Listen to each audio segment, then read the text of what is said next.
reminds me of a Jerry Rice, and let me tell you, that's a pretty good comparison. So at this time, give a hand to Marquez Scantling.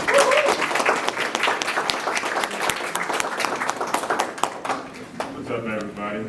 How y'all doing today? Good.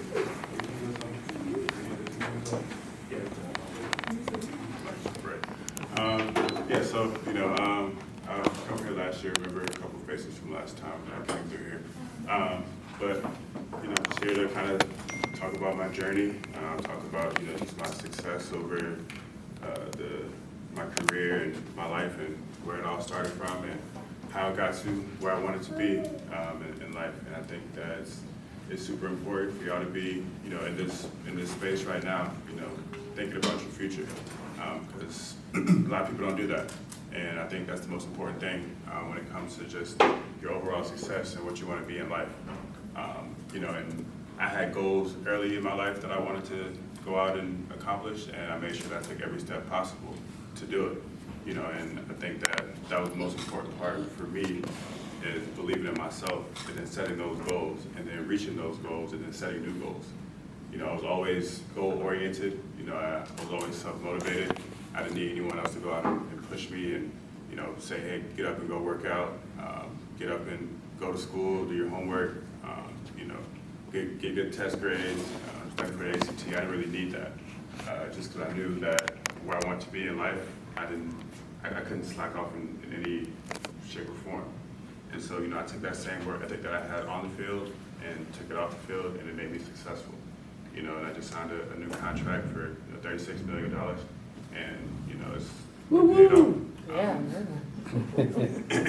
And I think that was just more so just a lot of my hard work and keeping God first and just believing in myself. Just, I've been doubted at every level, from Little League all the way up into the pros. And if I was to believe any of the things that people said about me, I wouldn't be standing here today. Wow.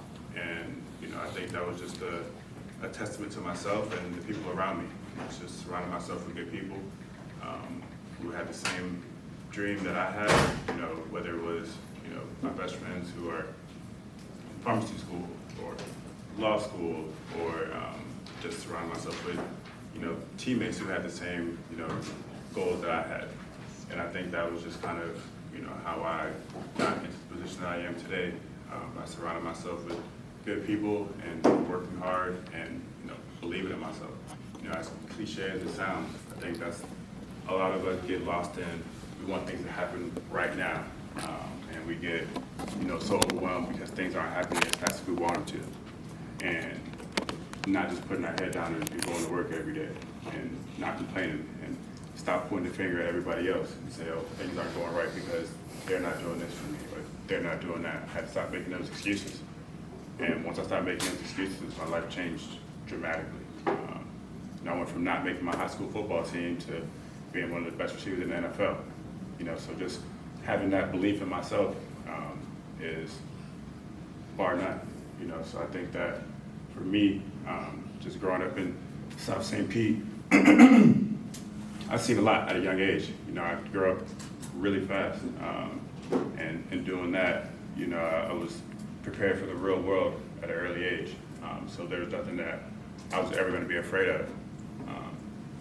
And playing football is easy. That's a game. But real world stuff is happening. People are hungry on the street, man. Like, that's what's real. So when people talk about, how do you manage this and that with football and the critics and that stuff, who cares? Like, it's a football game. It's real people in the real world who have real problems. I can care less about what some guy who's never played football has to say about me on ESPN. That won't ever hurt my feelings. And I think just having, thick skin just in the real world will get you so much further. I think in today's time we're super sensitive, and we let what people say affect us and change our goals and discourage us from doing things. And that can't be the case, because if you want to be successful in life, you gotta have tough skin. Because everybody's gonna say something, and no man can ever judge me. So I can care less about what the next man has to say. I listen to it, I hear it, and I respect what a man has to say, but it won't ever affect what I'm doing or what I want to do. you know, because I could take criticism. I'm okay to hear that I wasn't playing good enough, or I didn't work hard enough, or anything of that nature.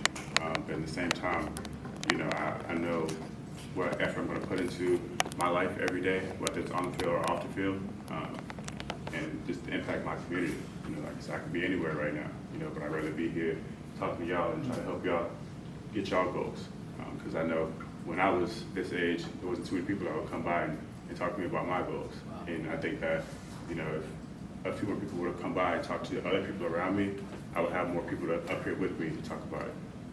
And that's all right, you know, but I want to make sure that I can provide as much knowledge and information as possible to anybody that ever needs a question answered. Speaking of goals and everything, could you sort of like tell the group a little bit about some of your businesses that you're doing on the side, and how important was it your parents to your success? Yes, my parents were a huge asset to my success.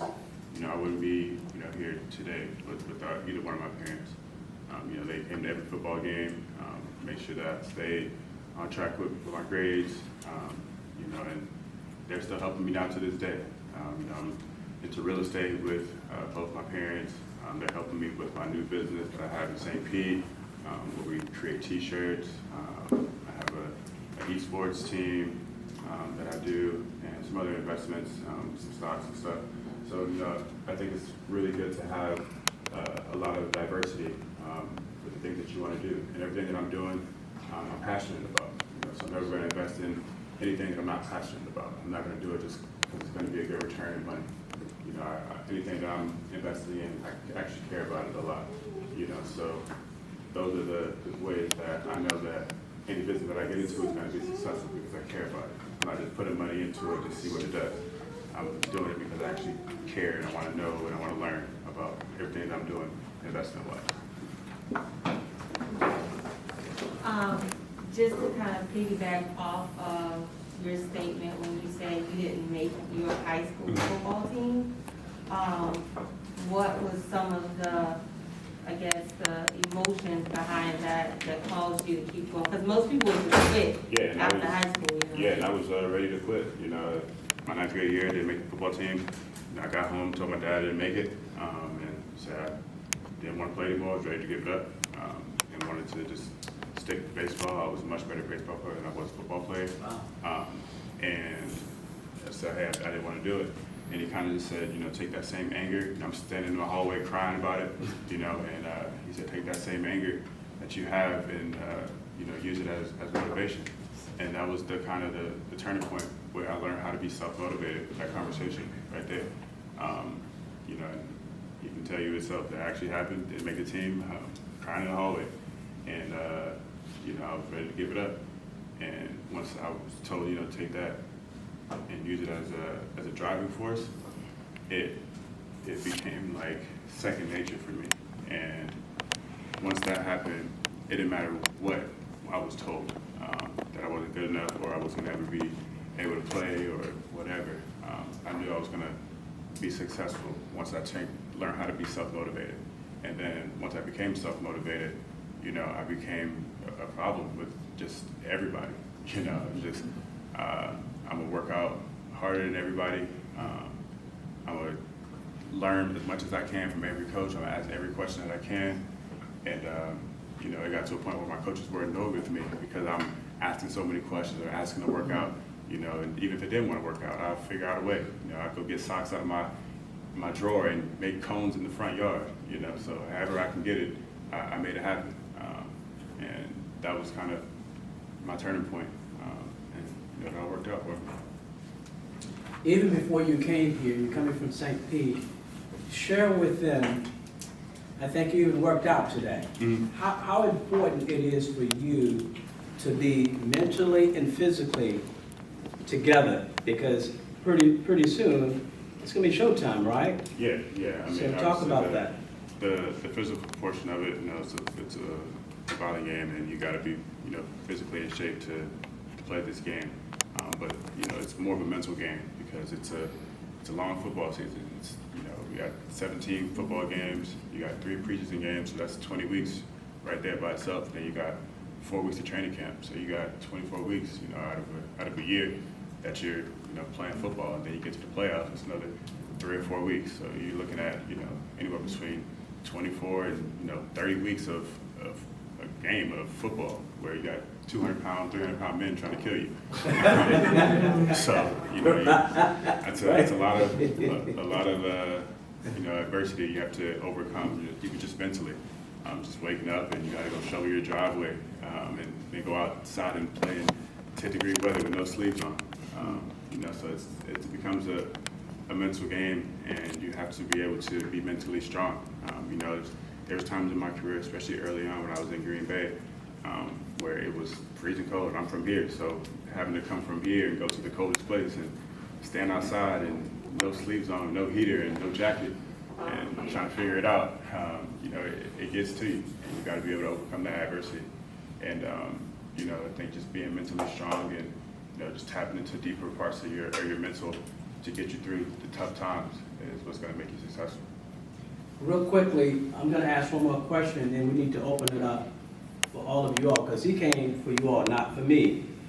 My last question before all of them: what has it been like, that transition? You were with Green Bay, having maybe perhaps a few plays.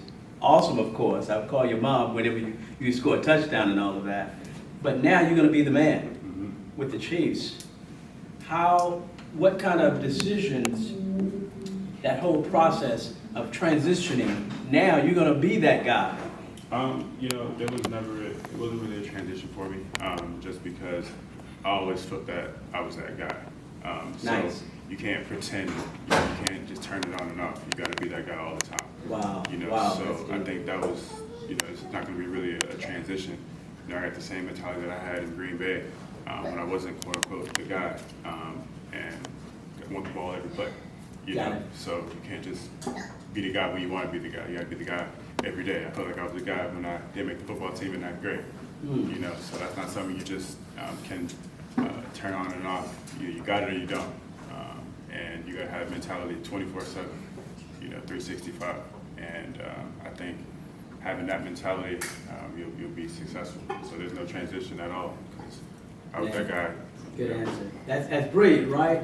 So Walter's not here, and then I want all of you all. Walter wanted to ask you, he had to leave, what does success mean to you? I wanted to make sure I asked that, because he's going to ask me if I asked you that question. Walter wanted to know, what is success to you? Success to me is being a better version of yourself than you were the day before. Wow. And, success isn't defined by the amount of money that you make, or the accomplishments that you have. Those are great, milestones to reach. But to be successful, is that I'm pushing toward the goals that I want to reach, day in and day out, and I'm being better than I was the day before. And, if you're doing that, then you're succeeding. And the only way you fail is if you stop trying. So, I think that's the real testament of success. And it's not a monetary thing or an accomplishment thing. All right, we got about 3.5 minutes here. Anybody else want to ask Mr. Scantling some questions, please? Did you have a role model or mentor? Yeah, I mean, obviously my parents, but my dad was always, Wow.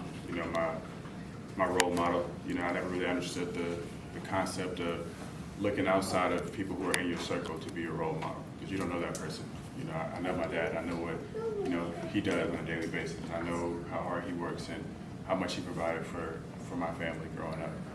So just I would never say, oh, yeah, I had a role model and he was Randy Moss or Larry Fitzgerald. Those are great guys to look up to, for the football aspect of it. But when it comes to everyday life, it's the people who I see success in every day, and that's just being a better person than they were the day before. Where would you see yourself in 10 years from now? See myself 10 years from now, probably done playing football, running a couple of businesses and kind of letting them run themselves, and just staying active in things that I, have passion about. So don't really have a 10-year goal planned from here, because I'm kind of setting that up right now with the businesses that I'm running. So once those kind of continue to grow, then in 10 years I won't have to do anything. So. What would some advice would you give someone who's trying to go down the football career? I mean, it's not even just the football career, but just in any aspect, you know. Never let anyone limit you on what you can do or can't do. You know, just never let anyone tell you that you aren't good enough to do something if they said you can. You know, you may not be good enough right then and there, and that's okay. And being able to say, all right, well, I got time is probably the worst statement you can ever tell someone. You know, you got time to get better. No, you don't, because time is going to continue to go. So you got to get better right now. You got to figure out how to continue to grow, you know, every single day, and not wait on it, because time doesn't wait. You know, so you know, I hate that. You know, you got time to learn it. You got time to do that. Like, yeah, time's going to continue to go. So yeah, you have time, but why waste it? I guess I was gonna ask, obviously like from USF, go Bulls, but not being like, USF was definitely a lot better than they are now, but not being like an Alabama, like a big school, how big of an adjustment is, I mean, it's the NFL, it's obviously gonna be different than college, but how difficult is it to adjust with the fame, the Packers, you know, these dynasty organizations, how difficult is that? Not at all. Like I said, when you think you're the best player in the world, then you don't have to worry about, you know, the adjustments. And I legitimately have that mentality. You know, numbers may not say it, or you know, stats may not say it, but you know, mentally, you know, if I have that same mindset, there's no adjustment. You know, and I feel like, you know, I'm one of the best players in the world. So why not? Why would it be, you know, hard to go into any building and not feel the same way? So I can go play at any organization. I can go play at, you know, a D3 school, or go play at Alabama and still have the same mindset. You know, so I think that was just it was, you know, and I was, my first school I was at, you know, an ACC school. I was there for 2 years and walked in that building and played right away. So there was no real adjustment there. You know, it was just, I feel like I'm the best, so I'm gonna be the best. I'm gonna work like it every day. You said take that self-anger and turn it into motivation. I was wondering, did you take the motivation to the gym, or did you take the motivation to like the football games, or both? To life. Yeah, I take it to life. You know, and so I think in every aspect, you know, like I said, at that time I was a 9th grader, so you know, life wasn't too complicated at that time. But you know, in everything that I did, you know, I was like, man, I was told I wasn't good enough, so now I want to be the best at everything that I do. So it made me, you know, ultra competitive, and now I want to win at every single thing. You know, if you want to race to the door right now, we can race. Like, and that was just my mindset. Like, I just became super competitive, and I never wanted to lose at anything. And if you beat me, you know, let's do it again. You got to beat me twice. Like, Do it again, let's go. and so, you know, and once that happened, you know, that just, you know, just changed my whole mindset. And, you know, just being a competitor in everything that I do, I hate losing.